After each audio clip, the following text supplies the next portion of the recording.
Magandang araw po. Ako nga pala si Ana, 26 anyos. May asawa at isang anak na.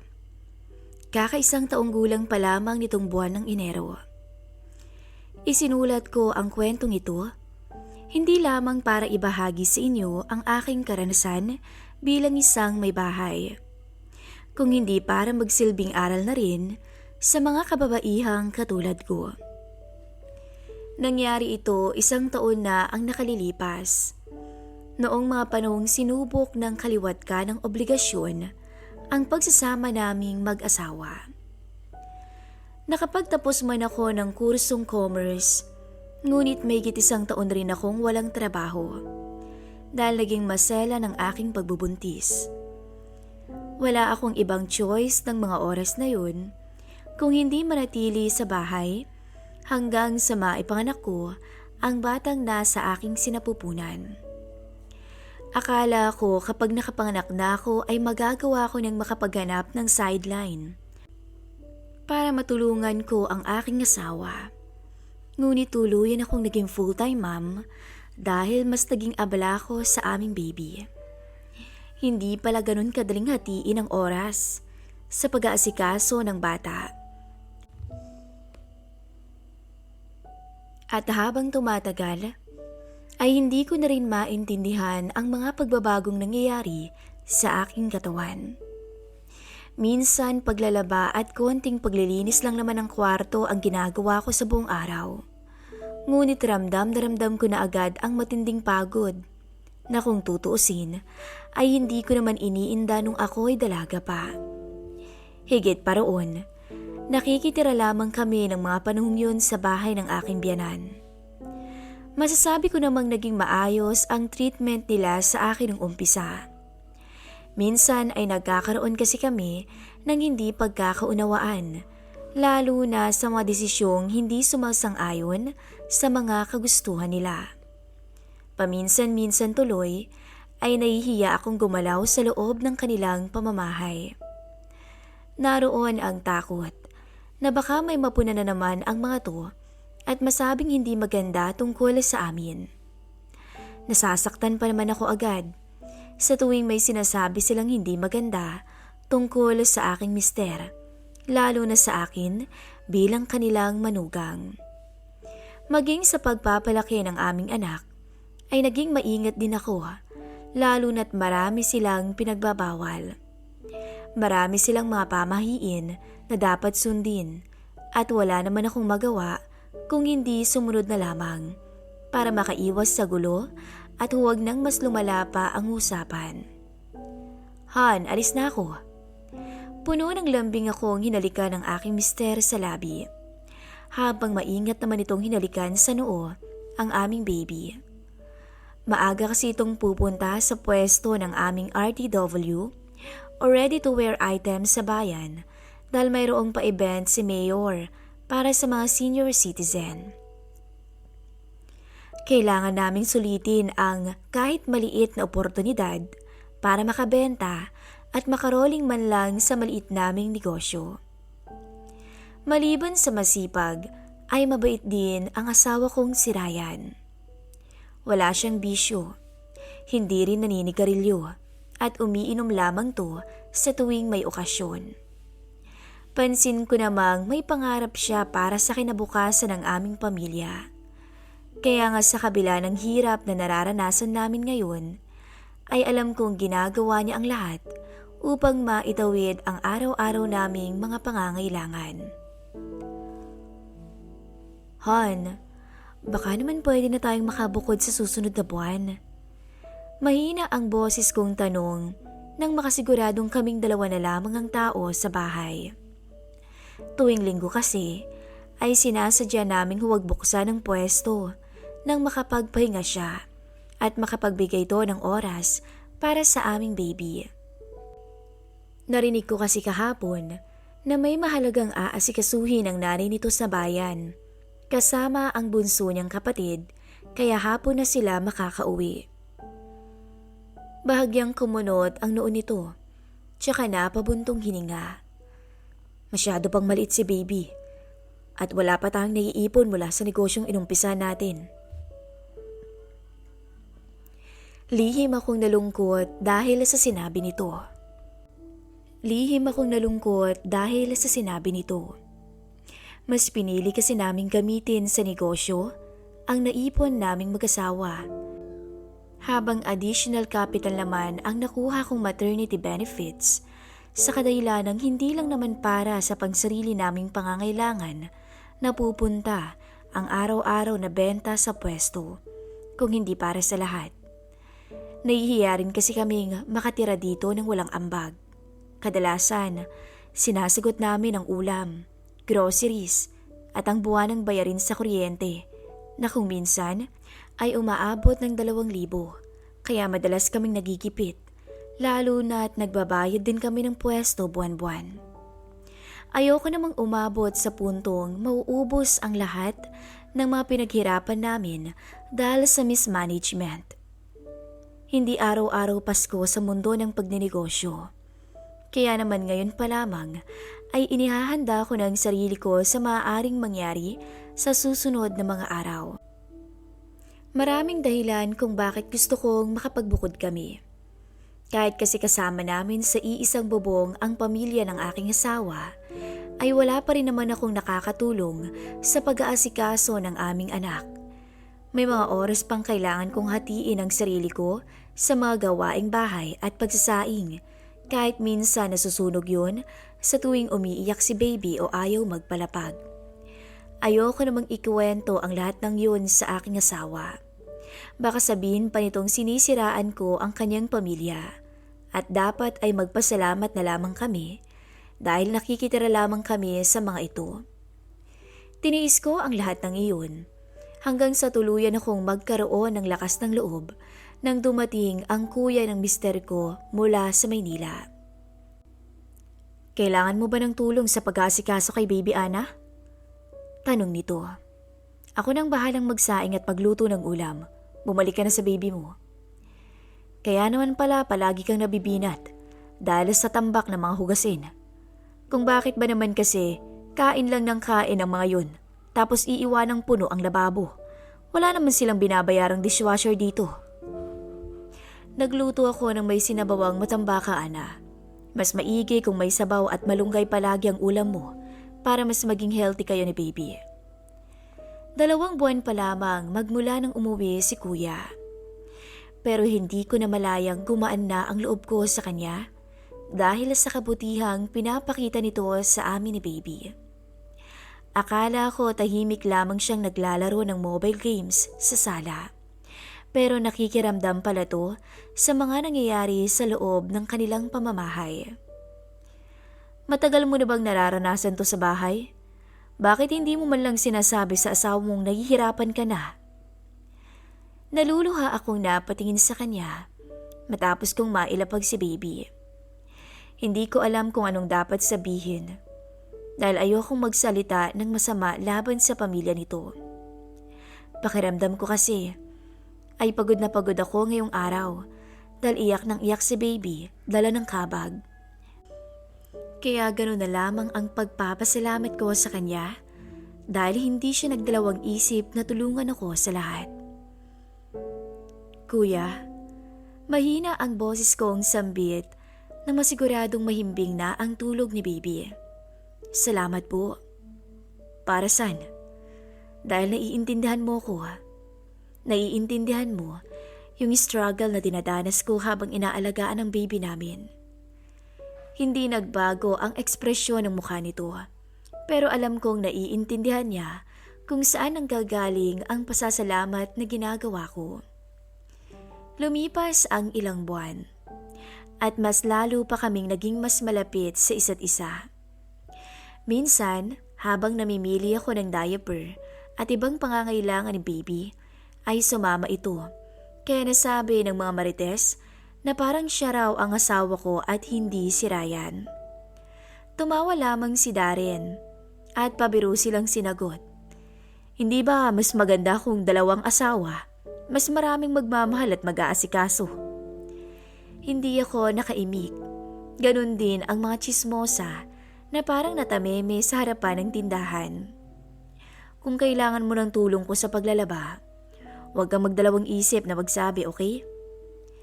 Ayoko sana siyang payagang tulungan ako kanina, pero masyado ito ang mapilit. Nakakahiya na yata sa'yo. Dapat si Ryan ang gumagawa nun dahil siya ang asawa ko. Sabi ko habang pinagmamasdan ng baby kong mahimbing nang natutulog sa duyan. Hindi ko rin naman masisisi ang mister ko kung bakit ginusto nitong magbukas ngayong linggo, lalo na't maraming taong gumagala dahil fiesta sa bayan. Kung hindi niya kayang gampanan, ako na ang gagawa. Masamang biro yan, kuya. Ikaw talaga? Sabi ko bago pilit na natawa. Mabuti na lang at pumunta ng tindahan ng nanay nila, kaya hindi nito narinig ang sinabi niya. Sinabi ko bang nagbibiro ako, Ana? Seryoso niya akong tinitikan. Dahilan para matahimik ako sa aking kinatatayuan. Hindi ako umimik, kahit pa nagawa na nitong makalapit sa akin. Seryoso ako. Anya habang diretsang nakatingin sa mga mata ko. Darren, nauutal kong sambit nang mapansing halos magdikit na ang mukha naming dalawa. Mabilis na binalot ng matinding takot ang puso ko ng mga oras na yun. Sinubukan kong humakbang paatras, ngunit para akong nasemento sa aking pwesto. Alam kong mali, Ana. Alam ko. Anya habang nakatingin sa mata ng bawat isa. Magsasalita pa lamang sana ako para sagutin si Darren, pero hindi ko na nagawa nang mabilis niya akong suyuin ng halik. Puno ng lambing at pag-iingat niya akong niyakap, na para bang pinapaalala nito ang kabutihan niya sa akin magmula nang umuwi siya ng probinsya. Maya-maya lang ay napakagatlabi na lang ako ng malambing na mapaplos siya sa puson ko. Pailalim, sa manipis kong short, nang pigilan ko siya. Please, Darren Balito. Bakas ang kaba sa boses ko matapos ko siyang itulak papalayo. Alam kong nagulat siya sa ginawa ko dahil namimilog pa rin ang mga mata nitong nakatingin sa akin, pero kailangan kong gawin yun. Ayokong magkasala sa kapatid mo, kuya. Hindi ko kayang gawin yun sa kanya. Hindi ito nakaimik. Mabilis naman akong napayuko sa takot na baka mapalitan ng galit ang mga mata nitong nakatingin sa akin. Binalot kaming dalawa ng matagal na katahimikan, na para bang walang may gustong bumasag nun sa aming dalawa. Asikasuhin mo muna si baby. Mahina ang boses niyang wika nang marinig ditong umiyak na ang aking anak mula sa duyan. Buong akala ko noon ay tuluyan na ring magbabago ang pakikitungo niya sa amin. Oo, sabihin mang may konting hiya at ilangan na sa pagitan naming dalawa, ngunit hindi naman nawala ang kabutihan nito. Marahil ginusto lang din itong dumistansya matapos ang nangyari. May problema ba, Han?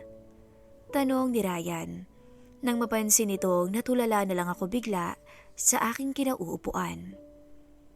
Wala naman, Han. Tipid kong sagot. Hanggat maaari, ayokong mahalata ng aking asawa na may bumabagabag sa isipan ko. Kaya sinusubukan ko pa rin maging normal sa harapan nito. Asawa mo ko. Alam ko kung may mali. May hindi ka ba sinasabi sa akin, Ana? Nagtama ang mga mata naming dalawa, kaya napabuntong hininga na lamang ako. Siguro ito na rin ang tamang oras para sabihin ko sa kanya ang lahat. Pwede na ba tayong bumukod ngayon, Han? Siguro naman, may naipon na tayo kahit konti. May diin kong kinagat ang pangilalim kong labi habang naghihintay ng sagot nito, pero masyado itong mabagal sa pakiramdam ko. Medyo napapagod na kasi akong pakinggan ang puna ng mga magulang mo. Kesyo ganito, ganyan. Dapat ganito ang ginagawa natin kasi maliit pa si baby. Kahit alam naman nilang nauubos ang oras ko sa dami ng mga gawaing bahay na naiiwan nila sa akin sa araw-araw. Kapag sinusubukan ko namang makatulong sa'yo, at maghanap ng mapagkakakitaan. Sasabihan naman ako ng nanay mo na babibinat daw ako at hayaan muna kitang gumawa ng paraan sa lahat ng bagay. Bagya siyang natahimik na para bang tinitimbang nitong mabuti ang sitwasyon. Kaya ba gusto mong bumukod na tayo? Bakit ngayon mo lang sinabi sa akin naghihirapan ka na pala dito sa bahay? Yumuko ako. Dahil gusto ko sanang ikaw mismo ang makapansin nun at hindi ang kuya mo. Napapagod akong gumalaw ng limitaduhan. Gusto kong magkaroon ng peace of mind, ng freedom, kumbaga. Alam ko kasing hindi ko yun magagawa habang nakatira tayo dito. Pinagmasdan niya ako ng mabuti bago ibinaling ang paningin sa baby naming mahimbing nang natutulog. Paanong baby natin? Hindi ka ba mahihirapang mag-asikaso sa kanya ng mag-isa? Mas mabuti dito at natutulungan ka. Humiling ako habang matiim na nakatingin sa mga mata nito. Hindi naman nila ako tinutulungan sa pag-aasikaso ng anak natin. Oo, minsan nagagawa nilang buhatin si baby. Pero hanggang ganun lang yun. Kung akala mo silang nag-aalaga sa anak natin, hindi totoo ang akala mong yun. Pakiramdam ko ay hindi ko na nagawang pigilan pa ang emosyong matagal ko nang kinikimkim. Si Darren. Si Kuya. Siya lang ang tumutulong sa aking asikasuhin ang baby natin. Magmula nung dumating siya, gumaan na rin ang mga gawaing bahay na naiiwan sa akin. Ang pagluluto, paghuhugas, tambak na hugasin, lahat. Kahit minsan, busy ang kuya mo sa kanyang laptop, humihinto siya sa trabaho para tulungan ako. Bumuntong hininga ako at naluluha siyang tinitikan. Para bang gusto ko na rin sabihin sa kanya, ang isa pang dahilan kung bakit gusto ko nang magpakalayo-layo kami. Iyon ang takot na baka mas lumala pang sitwasyon ay tuluyin akong mahulog sa kabaitang pinapakita ng kanyang kapatid. Kaya nagpapasalamat ako sa kuya mo. Dahil naiintindihan niya kung anong hirap ang nararanasan natin ngayon. Bumuntong hininga ako tsaka napapikit na lamang. Hanggat maaari, gusto kong iwaksi sa isipan ko kung paano ako sinuyo ng halik ni Darren. Dahil alam kong kasalanan yun sa aking asawa at sa sinumpaan naming dalawa. Sige, gagawan ko ng paraan. Unti-unting lumiwanag ang mukha ko nang marinig ang positibong tugon mula sa aking mister. Ako nang bahalang magpapaintindi sa kanila kung bakit kailangan nating bumukod. Dagdag pa rito kaya para bang nabunutan ng tinik ang aking pakiramdam. Hindi ko napigilang huwag yakapin ng mahigpit si Ryan. Ilang beses akong nagpasalamat sa kanya. Hindi ko mabilang kung ilang beses ko yung ginawa. Matitiis ko bang makitang nahihirapan ang asawa at anak ko? Siyempre hindi. Mahal na mahal ko kayong dalawahan. Kayong dalawa ang buhay ko. Alam mo naman yun, di ba?